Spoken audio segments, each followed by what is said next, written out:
Hi, in front of me is XIAOMI Poco C3 and today I would like to show you how you can customize keyboard theme on this device. Firstly, open Settings.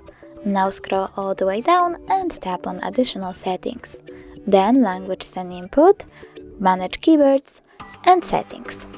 Go into Theme and tap on the plus sign under My Themes. Over here you can pick a photo, pinch it to scale and drag it to move. Then click Next. Adjust brightness and tap Done. Lastly, Apply. Now when I go back, I can see that theme of my keyboard was successfully customized. Thanks so much for watching. If you enjoyed this video, smash that like button, comment and subscribe. Bye!